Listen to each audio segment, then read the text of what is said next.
Hey, I'm Lisa, and I always thought I had the perfect life. I was in a long-term relationship with my boyfriend Ben, but one day I heard a notification on Ben's phone. When I picked it up, I noticed that he had a WhatsApp message from a girl called Melanie. I started reading through their conversation. My stomach churned as I read their conversation.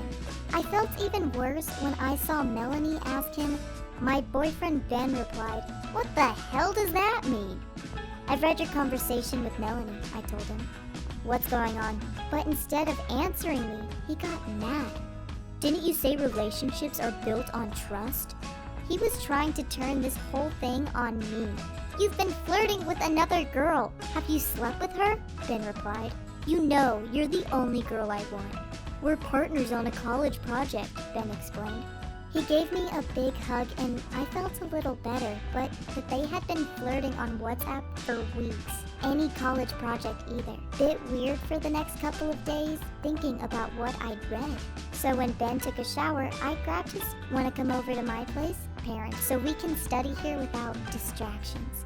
"Sounds great. What's your address?"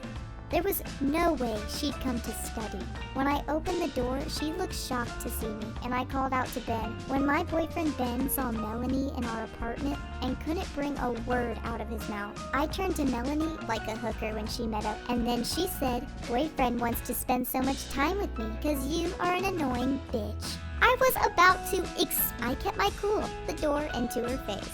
Ben immediately apologized, obsessed with him, keep her at distance. But I know what I read. Flirting with Melanie for weeks.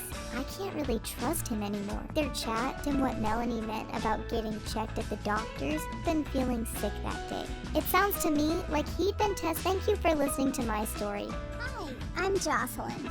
Or Jossie, as my friends call me. I got in so much trouble trying to hide this fact from my best friend. Her dad, Mr. Paxton, also worked at the same college as a literature professor. I had no doubts about English literature.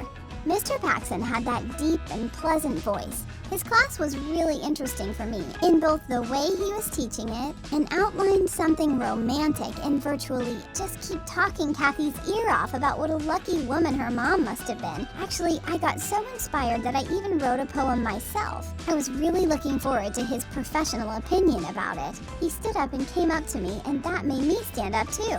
It felt like we were attracted to each other like a magnet. So, as you might have guessed, we